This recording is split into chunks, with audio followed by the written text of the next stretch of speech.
kasih pemirsa, Anda masih bersama kami, Bang Gaudens. Kita akan mencoba bertanya kepada ahli bencana. Kita sudah terhubung dengan Wakil Ketua Ikatan Ahli Kebencanaan Indonesia atau IABI, Suprayoga Hadi. Mas Yoga, selamat pagi. Selamat pagi, Mas Leonard, Mas Loren, pagi. Ya, Mas Yoga, kita prihatin dengan apa yang terjadi di Papua. Pertanyaan pertama saya, apakah memang bencana yang terjadi di Jayapura itu khususnya tidak bisa diantisipasi sebelumnya? Di dalam editorial dikatakan bahwa memang sudah ada hasil riset tahun 2015 itu, tetapi kan belum bisa menunjukkan di mana atau kapan akan terjadi bencana itu. Sebetulnya bisa diprediksi atau antisipasi tidak, Mas? Begini, jadi sebetulnya terlepas dari penelitian atau riset yang dilakukan, sebenarnya kita sudah pernah belajar dari pengalaman di Wasior waktu itu tahun 2010 di Teluk Bintuni itu terjadi juga banjir bandang. Ya relatif lebih parah dari yang ada di Sentani ini. Waktu itu kita memang belajar dari adanya deforestasi itu di perbukitan ya, jadi di arah gunung di hulunya. Kemudian itu run off air itu hujan kebetulan curah hujan tinggi sekali dan kemudian flush desa-desa yang ada di bawah. Nah ini kejadian lagi sekarang ternyata di Sentani di Jayapura. Jadi kalau mau bicara mengenai antisipasi sebetulnya kita bisa melihat dalam konteks bagaimana kita penanganan atau manajemen das ya, upstream ke downstream, hulu ke hilir. Itu bisa kelihatan kan kalau upstreamnya makin gundul, makin botak ya mau nggak mau run off air kan semakin parah dalam hal ini. Nah ini yang sebenarnya kita ingin coba lihat sebetulnya tidak hanya dalam konteks bagaimana kita penanganan di hulunya dalam hal ini, tapi yang lebih penting adalah di hulu yang paling penting daripada di hilir. Hilir ini sebagai korban sebetulnya dalam hal ini. Oke. Kalau melihat ini kan kontur Jayapura kan ada di dataran tinggi dan kalau memang nanti ada hujan lagi kan kemungkinan hal serupa bisa terjadi lagi. Nah ini bisa diantisipasi tidak Mas Yoga? Sebetulnya sangat mungkin dalam konteks begini. Sebetulnya dan ini pemerintah daerah sebetulnya yang harusnya lebih berperan ya, karena sebetulnya di dalam konteks perencanaan itu udah diwajibkan kalau ada yang namanya KLHS ya, kajian lingkungan hidup strategis. Nah itu kita bicara dalam konteks satu ekosistem sebetulnya dari sistem perbukitan dengan hutan di atas dan sebagainya dengan pemukiman yang ada di bawah di daerah pesisir. Ini yang kena ini kan daerah pesisir sebetulnya. Karena yang gundul itu di atas. Nah KLHS itu sebetulnya udah ditetapkan wajib ya. Wajib itu menjadi rujukan bagi penyusunan kebijakan, rencana, program, whatever yang ada di daerah dalam hal ini. Nah ini untuk pencegahan sebetulnya kita lihat lagi bagaimana sih kerusakan, parah apa kerusakan yang ada di hulu dalam hal ini. Dengan perlunya deforestasi itu berarti kan nanti keterlibatan dari contohnya Kementerian Kehutanan, lingkungan hidup dan sebagainya dalam hal ini. Itu konteks vegetatifnya. Tapi di bawahnya mungkin konteks yang lebih struktural gitu. Bagaimana kita bisa normalisasi katakanlah aliran sungai dan sebagainya itu bisa dilakukan di sisi hilir dalam hal ini. Mas Yoga, apa yang harus dilakukan supaya bencana serupa tidak terjadi lagi khususnya di Jayapura dan juga di daerah-daerah lain, Mas Yoga? Kalau itu kita ingin melihat ya itu, saya rasa tata ruang itu penting, penataan ruang ya ini dibenahi lagi atau direview lagi, kemudian diterapkan yang namanya itu KLHS ya, kajian lingkungan hidup strategis, supaya kita bisa melihat secara komprehensif dari hulu ke hilirnya seperti apa. Dan yang ketiga ya adalah komitmen sebetulnya untuk nanti kita bisa investasikan dalam konteks yang lebih pengurangan risiko bencana sebetulnya dalam hal ini, baik itu vegetatif maupun juga secara struktural dan satu lagi secara ini kultural manusia juga harus kita lihat. Kultural kan nggak bisa kita lepas juga, kadang-kadang mereka nanti nebang sendiri dan sebagainya. Nah itu yang kadang-kadang juga harus jadi ada semacam sanksi reward and punishment juga dalam konteks ini, penegakan hukum segala macam. Kita berharap semoga kejadian serupa tidak terjadi lagi. Mas Suprayoga Hadi, terima kasih sudah mencerahkan kami pagi ini. Selamat pagi, Mas. Bang Gaudens, kalau pertanyaannya adalah deforestasi itu diduga sudah terjadi puluhan tahun. Pertanyaannya, kok itu bisa dibiarkan terus terjadi? Ya, siklop itu kan di atas ya, yang memberikan kehidupan di Jayapura. Nah, siklop itu cagar alam terbesar di Indonesia, luasnya sekitar 31,3 31,5 ribu hektar. Yang rusak sekarang ini sekitar hampir 10 ribu, 30%-nya itu udah rusak. Sudah rusak? Mulai dari rusak sedang sampai rusak yang kritis sama sekali. Nah, kalau kita lihat ada 4 sungai yang membelah kota Jayapura Sentani itu yang berhulu di Gunung Siklop. Ketika terjadi banjir bah kemarin itu, material longsor yang dibawa itu adalah kayu. Kayu pohon-pohon itu? Pohon-pohon ya. Kayu batu itu datang dari atas menghantam warga yang tinggal di sekitar bantaran sungai. Nah, jika demikian keadaannya tentu untuk mengatasi itu mau tidak mau harus mengembalikan fungsi hutan di Siklop. Pemerintah daerah Jayapura sudah mengeluarkan peraturan daerah pada 2015 ya. Sudah mengeluarkan peraturan daerah untuk melindungi kawasan itu. Masyarakat adat juga sudah sudah tahu bahwa akan terjadi bencana kalau tidak dilindungi hutannya. Karena itulah sesungguhnya masyarakat itu sudah menyiapkan anakan pohon untuk penghijauan di Gunung Siklop. Baru akan direncanakan pada 5 April itu menanam ribuan pohon. Bahkan pohon-pohon itu disediakan oleh salah satu instansi di pusat, ada Wantanas ya, Dewan Pertahanan Nasional sudah memberikan perhatian dengan mengadakan pembibitan. Ada banyak sekali pohon-pohon yang sudah disiapkan di Sentani. Rencananya akan ditanam? Ditanamkan bulan depan itu akan ditanam. 5 April? 5 April. Tapi kejadian juga? Sekarang sudah terjadi kan. Pertanyaannya, ya memang tidak mau mencari kesalahan, tapi kan harus ada yang bertanggung jawab di sini. Itu tanggung jawab ada di mana sebetulnya? Ya kalau tanggung jawab itu kan tentu lihat dari struktural. Tentu tanggung jawab secara struktural sesuai dengan undang-undang itu kan adanya di Dirjen Perlindungan Hayati di Kementerian Lingkungan Hidup. Tetapi kita tahu bahwa apa yang terjadi itu kan sudah lama ya, hampir 2 dekade.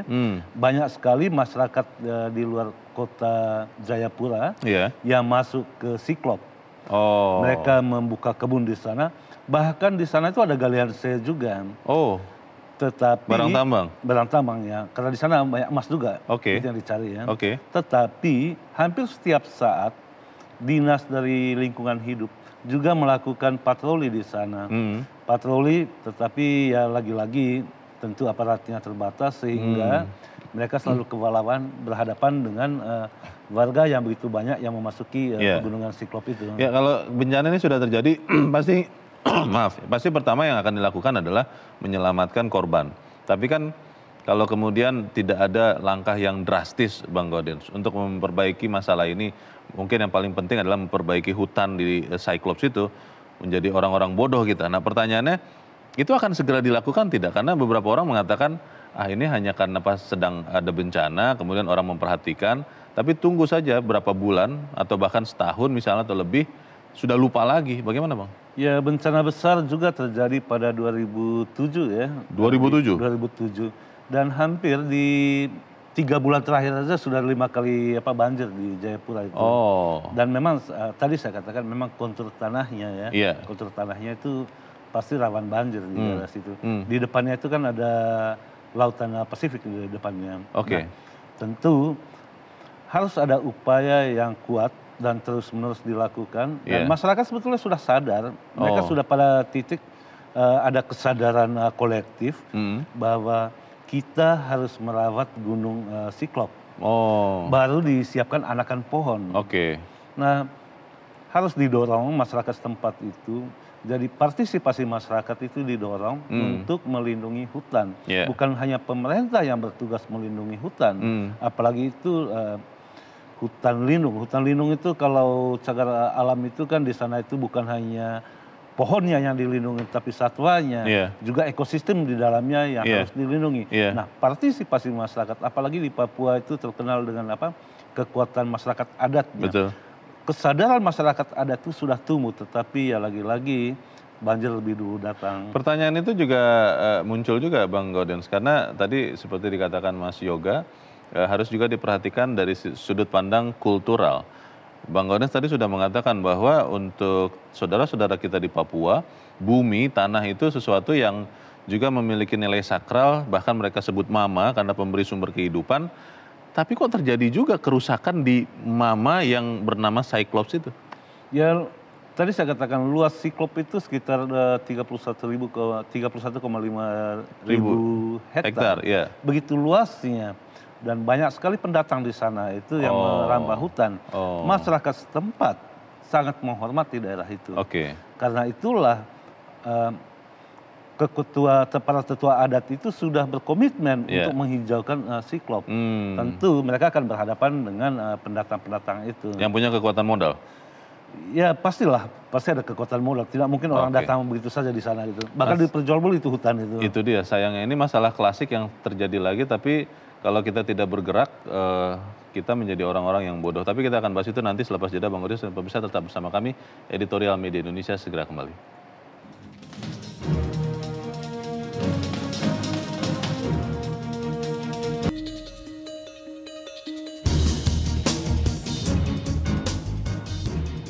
Terima kasih pemirsa, Anda masih bersama kami, Bang Goden. Sebelum kita mencari cara supaya kita tidak mengulangi kesalahan yang sama, kita akan mendengarkan dulu pendapat dari pemirsa Metro TV. Kita sudah terhubung saat ini dengan pemirsa Metro TV di Sentani, Jayapura, Papua. Ada Konstan Wali. Pak Konstan Wali, selamat pagi. Selamat pagi Pak Konstan Wali. Bagaimana nih Pak mencegah? Halo, selamat pagi Bung Leonard. Selamat pagi Pak Konstan. Selamat pagi Pak. Silakan Pak. Horas Pak. Kalau di Sentani bilang Foy. Bung, ini ya akibat dari kita kurang waspada karena peristiwa ini bukan baru terjadi sekarang saja. Ingat saya 2007 itu, 2007 sewaktu Gubernur Barnabas Webu memimpin provinsi ini, pernah terjadi longsor di tahun 2007. Gunung Cyclops longsor besar, banjir bandang juga turun, sehingga pada waktu itu dia memperingati semua bupati dengan wali kota agar berhati-hati dan membuat cagar alam di wilayah Gunung Cyclops. Tapi itu yang belum Iya, sekarang ini sudah berapa? 12 tahun terjadi lagi. Iya. Jadi itu waktu itu diperingati, cuma diikuti, ternyata dilalai untuk dilaksanakan sehingga berakibat. Dan ini adalah bencana banjir bandang yang terburuk untuk Kabupaten Jayapura. Sampai kalau menurut informasi ada 63, tapi sebenarnya sudah hampir ratusan orang meninggal. Dan ada berbagai macam korban yang masih lagi dicari. Kalau waktu itu masih ditaati, peringatan daripada Bapak Gubernur saat itu, Bapak Barnabas Webu, maka tidak terjadi akibat seperti ini. Kami sangat menyesal, dan kalau boleh, pemerintah saat ini agar segera mengantisipasi dengan tindakan, jangan sampai 10 tahun atau 12 tahun ke depan peristiwa ini terulang lagi. Kami sangat mengharapkan Pak Konstan, Anda pada saat bencana ini terjadi menjadi korban juga atau bagaimana Pak? Itu saat itu belum ada korban. Mungkin kurang lebih ada 2-3 orang, tapi sekarang sudah ratusan. Itu ya pada saat itu masih kurang ada 2 atau 3 orang itu. Tapi sekarang sudah ratusan orang. Dan ada tindakan yang harus dilakukan itu, adakan penghijauan cagar alam itu. Penghijauan itu kalau kemarin dibilang bahwa tanaman baru ditanam pada tahun 2018, itu sebenarnya sudah terlambat. Kalau dari 2007, sekarang tanaman itu sudah besar-besar dan tidak terjadi bencana seperti itu. Dari saya mungkin begitu, Bung Leonard. Selamat pagi. Pak Konstan, Pak Konstan, sedikit saja Pak. Kalau ini kan hujan masih mungkin turun lagi begitu, mungkin bukan tahun ini, mungkin tahun depan atau waktu berikut. Apa antisipasinya Pak? Karena kalau menunggu pohon tumbuh kan butuh waktu cukup lama.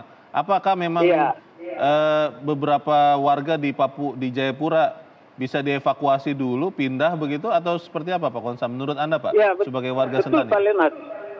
Ini bukan akibat apa saja banjir bandang, tapi di Danau Sentani air sudah pasang naik hingga rumah-rumah terendam. Banyak rumah terendam, ada sekitar 7.000-an orang itu rumahnya terendam. Jadi ada dalam pengungsian lain. Jadi kalau untuk antisipasi, kalau boleh dulu waktu Gubernur Barnabas Webu, itu ada polsus dari kehutanan. Tapi itu yang belum diperdayakan. Air danau meluap. Iya, air danau sekarang meluap. Masyarakat di rumah-rumah tenggelam, masyarakat diungsikan. gereja-gereja di danau, pulau-pulau semua terendam. Ya. Kalau jangka pendek Pak Konsan Wali, menurut Anda apa yang harus segera dilakukan Pak oleh semua pihak? Itu kalau yang perambahan itu kalau agak lama, raya merambah hutan itu, kalau boleh diungsikan, kalau boleh jangan berkebun lagi di situ. Harus tegas, pemerintah harus tegas. Turunkan masyarakat yang merambah hutan di pinggiran Gunung Siklop itu. Baik. Mungkin Baik, itu yang tindakan antisipasi dulu. Baik. Semoga tidak terjadi lagi bencana harus ya Pak. turun tangan atasi. Karena tadi Pak komentator bilang ya Siklop itu adalah mama. Itu memang betul sekali. Bahasa yang betul untuk ibu, pelindung untuk kami semua, untuk masyarakat sekitar kabupaten dan kota Jayapura. Terima kasih. Baik, terima kasih Pak Konsan Wali di Sentani, Jayapura, Papua. Selamat pagi Pak. Di belakang Pak Konsan Wali ada Pak Vence di Manado, Sulawesi Utara. Pak Vence, selamat pagi Pak. Selamat pagi Bung Leo, selamat pagi Pak Godem. Selamat pagi Pak. Jadi begini, silakan, Pak Vence. betul tadi narasi Pak Godensius bahwa Siklop ini gunung terbesar dan terluas hutannya yang memang sangat menjanjikan. Cuman begini, saya lebih kepada ada 3 hal yang sebetulnya yang harus diperhatikan oleh semua orang, termasuk pemerintah terutama. Yang pertama adalah, saya tahu ada undang-undang kehutanan yang saya lupa nomor berapa itu disebutkan bahwa ada batasan-batasan seperti ada hutan rakyat, ada hutan diversifikasi, ada hutan lindung atau hutan negara. Nah ini yang tidak sejelas-jelas pemerintah sosialisasikan kepada masyarakat sehingga yang hutan lindung yang sama sekali tidak bisa dijamah oleh masyarakat itu dijadikan sumber ekonomi masyarakat yang ada di sekeliling hutan itu. Itu. Ya, yang kedua adalah kalau kita berbalik kepada BNPB itu sudah ada program yang namanya antisipasi dan mitigasi dan antisipasi. Nah, sebetulnya pemerintah daerah dia harus tahu di mana titik-titik rawan terjadinya bencana, katakanlah banjir atau tanah longsor, itu sudah diantisipasi. Nah, yang ketiga adalah bagaimana cara masyarakat itu diajak untuk turut serta dalam konteks bagaimana mengamankan minimal adalah diri sendiri. Sehingga kalau kita, Bung Leo tadi tanya, yang solusi yang paling tepat untuk jangka pendek ini apa? Ya realokasi dulu, Bung Leo. Nah, jangan sampai ya kan seperti tadi Bung Leo katakan, ke depan ini masih ada kemungkinan hujan akan turun. Nah, kalau begitu-begitu tuh terjadi longsor ya masyarakat Sentani daerah Jayapura itu akan mengalami lagi musibah. Nah, ini barangkali hal-hal yang perlu diperhatikan oleh pemerintah. Itu saja, Bung Leo, Pak Goldensius. Selamat pagi Metro TV. Selamat pagi, terima kasih Pak Vence di Manado, Sulawesi Utara. Di belakang Pak Vence ada Pak Syahril di Jakarta. Pak Syahril, selamat pagi Pak. Pak Syahril, selamat pagi. Selamat pagi, halo. Halo, selamat pagi Pak Syahril. Silakan Pak, pendapat Anda Pak. Permasalahan banjir ini bukannya untuk Sentani saja, Jayapura saja, tapi di seluruh sebagian besar wilayah kita ini, seperti di Jogja yang baru-baru ini, seperti di tempat-tempat yang lain ya. Permasalahannya sekarang itu sebab akibat. Sebabnya kita sudah ketahui, akibatnya pun sudah kita ketahui. Nah, sekarang solusinya apa? Solusinya penegakan hukum, ya kan ya? Penegakan hukum oleh pemerintah daerah, pemerintah pusat, ya kan, itu harus setegak-tegaknya, harus setegas-tegasnya. Ini solusinya. Terus yang kedua, pemerintah dalam hal ini layout daripada izin-izin didirikan bangunan itu harus betul-betul diikuti. Pemerintah harus mensosialisasikan di mana ranah-ranah yang layak untuk didirikan bangunan untuk hunian, di mana ranah-ranah yang tidak layak. Jadi ini membutuhkan apa yang namanya tadi itu sosialisasi daripada pemerintah daerah setempat. Jangan sampai nanti orang mendirikan bangunan di pinggir kali atau di pinggir jurang atau di mana dibiarkan saja. Itu yang salahkan pemerintah. Jadi itu kembali harus ditegaskan. Pemerintah harus tegakkan hukum yang sebenarnya. Fungsi-fungsi lahan yang tadinya untuk penampungan air, untuk saluran air sekarang dirubah, ya, dan lain sebagainya, hutan digundulin, itu harus ditegakkan hukum. Jadi kita sudah tahu sebab akibatnya, sudah tahu sebabnya apa, akibatnya apa. Curah hujan tadi memang sudah merupakan kodrat alam, tapi kita tahu sebab akibatnya apa. Jadi sebanyak ini tidak disadari, saya kira seluruh Indonesia ini akan berulang kali terjadi seperti begini, baik di Aceh, baik di Jogja, di kampung saya Jambi sana, di daerah daerah Sarolangun itu terendam banjir. Sebab akibatnya sama. Sebabnya sama ya. Jadi akibatnya juga sama. Nah, terima kasih. Terima kasih Pak Syahril di Jakarta. Selamat pagi Pak. para pemirsa melihat bahwa sebetulnya masalahnya sudah tahu, solusinya harusnya juga sudah tahu, undang-undangnya sudah ada untuk memberikan payung hukum, tapi terjadi bencana. Ini kan hujan ini mungkin belum akan segera selesai, Bang. Bisa jadi terjadi hujan lagi, besar lagi, semoga tidak terjadi, tapi bisa jadi ada banjir bandang lagi. Ini bagaimana mencegah jangka pendek dulu, Bang Gaudens?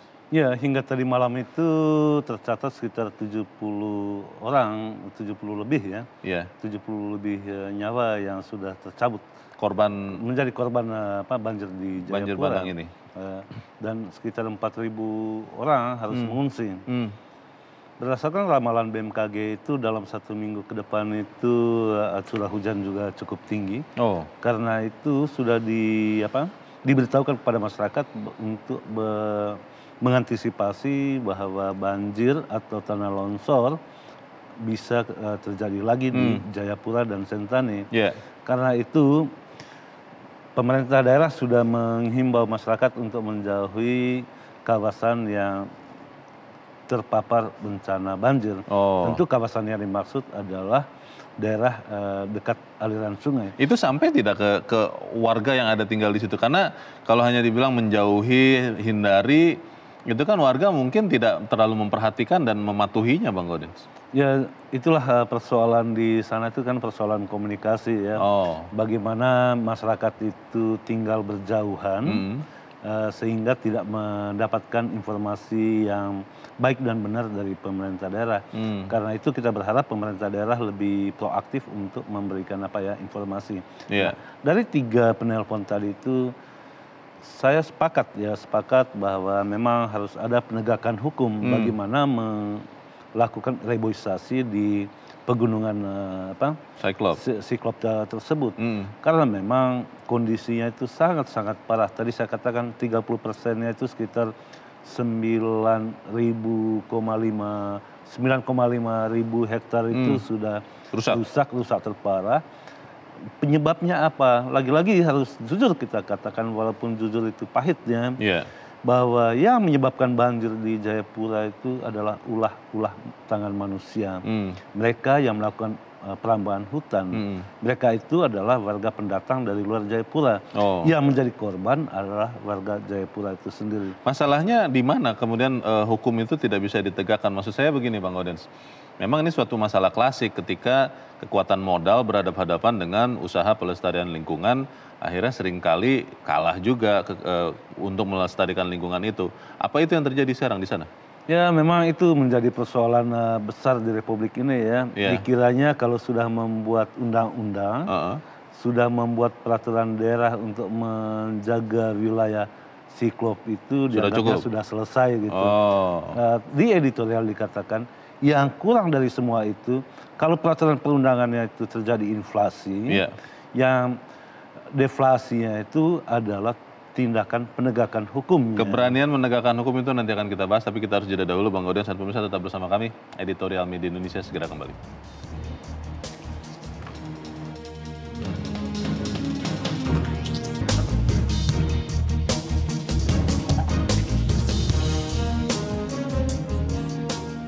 Terima kasih pemirsa, Anda masih bersama kami. Kita di bagian akhir dari diskusi ini. Bang Gaudens, kalau tadi aturan sudah jelas, penegakan hukumnya masih kurang. Sebetulnya berani tidak sih menegakkan aturan terkait lingkungan hidup supaya kemudian tidak ada lagi bencana yang merenggut nyawa seperti di Jayapura ini?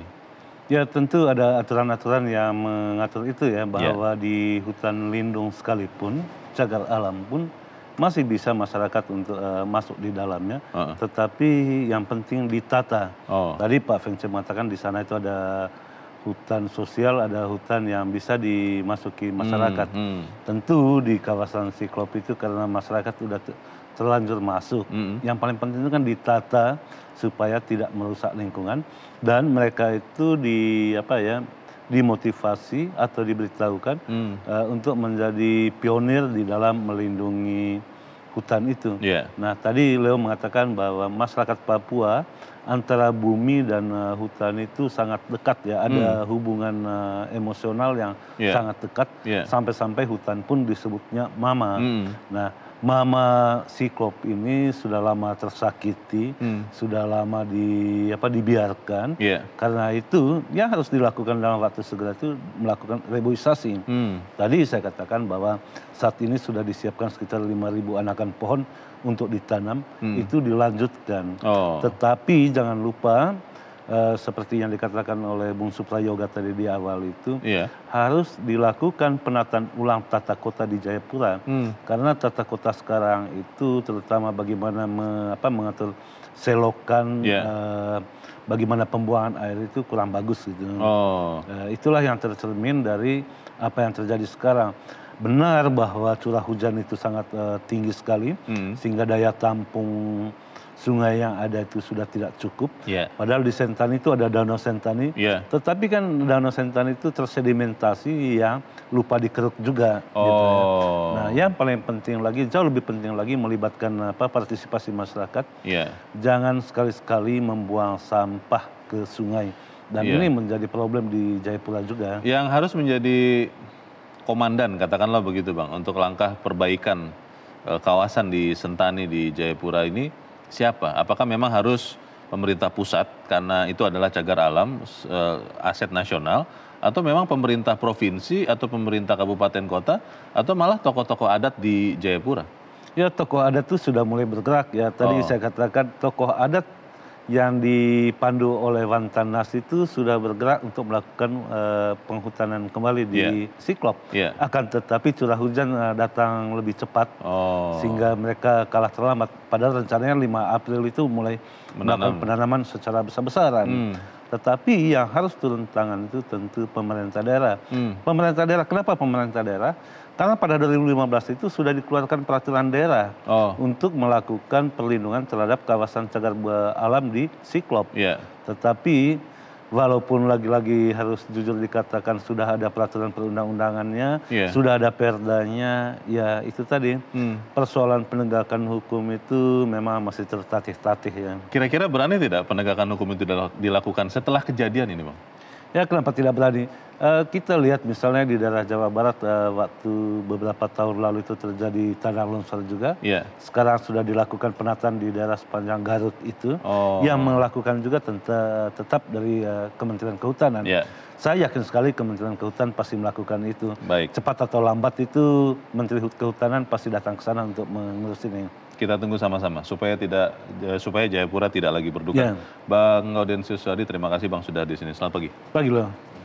Pemirsa, negeri ini sesungguhnya berlebihan atau mengalami inflasi peraturan perundang-undangan terkait dengan konservasi. Yang kurang adalah konsistensi untuk menegakkan hukum dan menjaga lingkungan, termasuk menjaga dan merawat pegunungan Siklop yang setiap tahun rusak sekitar 10.000 hektar. Pegunungan Siklop itu ibarat nama mama yang memberikan makan seluruh masyarakat di Jayapura. Sudah terlalu lama Siklop dilukai dan disakiti, tidak dirawat. Saatnya semua pihak peduli dan terlibat menjaga kelestarian pegunungan Siklop agar tidak murka dan mengirimkan banjir dan material longsor yang menyebabkan Jayapura berduka. Ini tugas kita bersama. Saya Leonard Samosir, terima kasih Anda sudah menyaksikan. Selamat pagi.